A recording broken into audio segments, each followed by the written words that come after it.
പ്രായപൂർത്തിയാകാത്ത പെൺകുട്ടിയെ പ്രണയക്കുരുക്കിൽ വീഴ്ത്തി ലൈംഗികമായി പീഡിപ്പിക്കുകയും പീഡന ദൃശ്യങ്ങൾ മൊബൈലിൽ പകർത്തി ബ്ലാക്ക്മെയിലിംഗിലൂടെ വീണ്ടും ക്രൂരത തുടരുകയും ചെയ്ത സംഭവത്തിൽ 2 യുവാക്കൾ അറസ്റ്റിലായ വാർത്ത കേരള മനസാക്ഷിയെ നടുക്കുന്നതാണ്. പത്തനംതിട്ട ജില്ലയിലെ കോന്നി പോലീസ് പരിധിയിൽ നടന്ന ഈ സംഭവം ഡിജിറ്റൽ യുഗത്തിൽ കുട്ടികൾ നേരിടുന്ന സുരക്ഷാ ഭീഷണികളിലേക്കും ചതിക്കുഴികളിലേക്കും വിരൽ ചൂണ്ടുന്നു.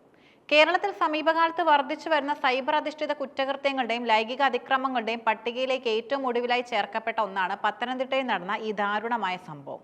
പ്രായപൂർത്തിയാകാത്ത ഒരു പെൺകുട്ടിയുടെ നിഷ്കളങ്കതയെ ചൂഷണം ചെയ്തുകൊണ്ട് 2 യുവാക്കൾ നടത്തിയ ഈ ക്രൂരത നിയമവ്യവസ്ഥയുടെയും സാമൂഹിക ബോധവൽക്കരണത്തിന്റെയും ആവശ്യകതയെ ഒരിക്കൽ കൂടി അടിവരയിടുന്നു. അഭിജിത്ത്, അനന്തു എന്നിവരാണ് ഈ കേസിലെ പ്രധാന പ്രതികൾ. ഇതിൽ അഭിജിത്താണ് പെൺകുട്ടിയുമായി ആദ്യം സൗഹൃദം സ്ഥാപിക്കുന്നത്. പ്രണയം നടിച്ചുകൊണ്ടുള്ള ഇയാളുടെ പെരുമാറ്റത്തിൽ ആകൃഷ്ടയായ പെൺകുട്ടി ഇയാളെ വിശ്വസിച്ചു. ഈ വിശ്വാസത്തെയാണ് ഇയാൾ ക്രൂരമായി വഞ്ചിച്ചത്. പത്തനംതിട്ടയിലെ ഒരു ലോഡ്ജിൽ എത്തിച്ച പെൺകുട്ടിയെ ഇയാൾ ലൈംഗികമായി പീഡിപ്പിക്കുകയും ആ ദൃശ്യങ്ങൾ പെൺകുട്ടി അറിയാതെ തന്റെ മൊബൈൽ ഫോണിൽ ചിത്രീകരിക്കുകയും ചെയ്തു.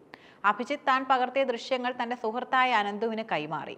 അവിടെ നിന്നാണ് ഈ കേസിലെ രണ്ടാമത്തെയും ഭീകരവുമായ ഘട്ടം ആരംഭിക്കുന്നത്. സുഹൃത്ത് നൽകിയ ദൃശ്യങ്ങൾ ഉപയോഗിച്ച് അനന്തു പെൺകുട്ടിയെ വാട്സപ്പിലൂടെ ഭീഷണിപ്പെടുത്താൻ തുടങ്ങി. ദൃശ്യങ്ങൾ സോഷ്യൽ മീഡിയ വഴി പുറത്തുവിടുമെന്ന ഭീതിയിലായ പെൺകുട്ടിക്ക് അനന്തുവിന് മുന്നിൽ കീഴടങ്ങേണ്ടി വന്നു. തുടർന്ന് വാടക വീട്ടിലെത്തിച്ച അനന്തുവും പെൺകുട്ടിയെ ക്രൂരമായി പീഡിപ്പിച്ചു. ഒരു തവണയല്ല, പലപ്പോഴായി ഈ ഭീഷണി തുടർന്നു. ഒരു ചതിയിൽ നിന്നും മറ്റൊന്നിലേക്ക് പെൺകുട്ടി വീണുകൊണ്ടിരുന്നു. ഇത്തരത്തിൽ ഡിജിറ്റൽ തെളിവുകൾ ഉപയോഗിച്ച് കുട്ടികളെയും സ്ത്രീകളെയും വേട്ടയാടുന്ന സംഘങ്ങൾ കേരളത്തിൽ സജീവമാണെന്നതിന്റെ തെളിവ് കൂടിയാണ് ഈ സംഭവം. പെൺകുട്ടിയുടെ പെരുമാറ്റത്തിലുണ്ടായ മാറ്റങ്ങളും മാനസിക സംഘർഷവും ശ്രദ്ധയിൽപ്പെട്ട മാതാപിതാക്കൾ കുട്ടിയെ കാര്യങ്ങൾ ചോദിച്ചറിഞ്ഞതോടെയാണ് പീഡന വിവരങ്ങൾ പുറത്തുവരുന്നത്. ഉടൻ തന്നെ മാതാപിതാക്കൾ കോന്നി പോലീസിൽ പരാതി നൽകി. കേസിന്റെ ഗൗരവം കണക്കിലെടുത്ത് പോലീസ് ഉന്നത ഉദ്യോഗസ്ഥരുടെ നേതൃത്വത്തിൽ അന്വേഷണം ആരംഭിച്ചു. പരാതി നൽകിയ വിവരം അറിഞ്ഞതോടെ പ്രതികൾ സ്ഥലത്ത് നിന്നും മുങ്ങിയിരുന്നു. എന്നാൽ സൈബർ സെല്ലിന്റെ സഹായത്തോടെ പ്രതികളുടെ മൊബൈൽ ഫോൺ ലൊക്കേഷൻ കേന്ദ്രീകരിച്ച് നടത്തിയ അന്വേഷണത്തിനൊടുവിൽ ഇരുവരെയും പോലീസ് കുടുക്കി. അനന്തുവിനെ കോട്ടയത്തെ വാടക വീട്ടിൽ നിന്നും അഭിജിത്തിനെ എറണാകുളത്ത് നിന്നുമാണ് പിടികൂടിയത്. നിലവിൽ ഇവർ കോട്ടയത്ത് വാടകയ്ക്ക് താമസിച്ച് ജോലി ചെയ്തു വരികയായിരുന്നു.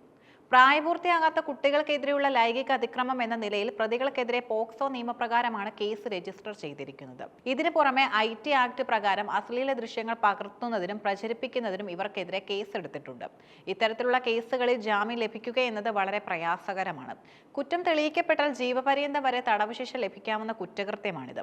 ഇത്തരം സംഭവങ്ങൾ ആവർത്തിക്കാതിരിക്കാൻ കേവലം പോലീസ് നടപടികൾ മാത്രം പോരാ, ശക്തമായ സാമൂഹിക ജാഗ്രതയും ആവശ്യമാണ്. കുട്ടികളുടെ ഓൺലൈൻ പ്രവർത്തനങ്ങൾ നിരീക്ഷിക്കേണ്ടതും അനിവാര്യമാണ്. മൊബൈൽ ഫോൺ ഉപയോഗിക്കുന്ന കുട്ടികൾ ആരോടൊക്കെ സംസാരിക്കുന്നു, എന്തൊക്കെ ദൃശ്യങ്ങൾ കൈമാറുന്നു എന്നതിനെക്കുറിച്ച് മാതാപിതാക്കൾക്ക് ധാരണയുണ്ടായിരിക്കണം.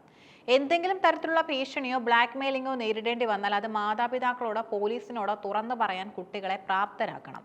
ഭയന്ന് മിണ്ടാതിരിക്കുന്നത് കുറ്റവാളികൾക്ക് കൂടുതൽ കരുത്ത് നൽകും. സ്വകാര്യ നിമിഷങ്ങൾ മൊബൈലിൽ പകർത്തുന്നതും കൈമാറുന്നതും എത്രത്തോളം അപകടകരമാണെന്ന് കൗമാരക്കാരെ ബോധവൽക്കരിക്കണം. പത്തനംതിട്ടയിലെ ഈ സംഭവം പ്രതികളെ അറസ്റ്റ് ചെയ്തതോടെ അവസാനിക്കുന്നില്ല. ഇരയായ പെൺകുട്ടിക്ക് കൃത്യമായ കൗൺസിലിംഗും മാനസിക പിന്തുണയും നൽകേണ്ടതും അത്യാവശ്യമാണ്. അതേസമയം ഇത്തരം ക്രൂരതകൾ കാട്ടുന്നവർക്ക് സമൂഹത്തിൽ നിന്നും അർഹമായ ശിക്ഷ നിയമം ഉറപ്പാക്കേണ്ടതുണ്ട്. സോഷ്യൽ മീഡിയയിലൂടെയുള്ള ചതിക്കുഴികളെക്കുറിച്ചും ലഹരി ഉപയോഗത്തെ തുടർന്നുണ്ടായ കുറ്റകൃത്യങ്ങളെക്കുറിച്ചും കേരളം കുറച്ചുകൂടി ഗൗരവത്തോടെ ചിന്തിക്കേണ്ട സമയം അതിക്രമിച്ചിരിക്കുന്നു.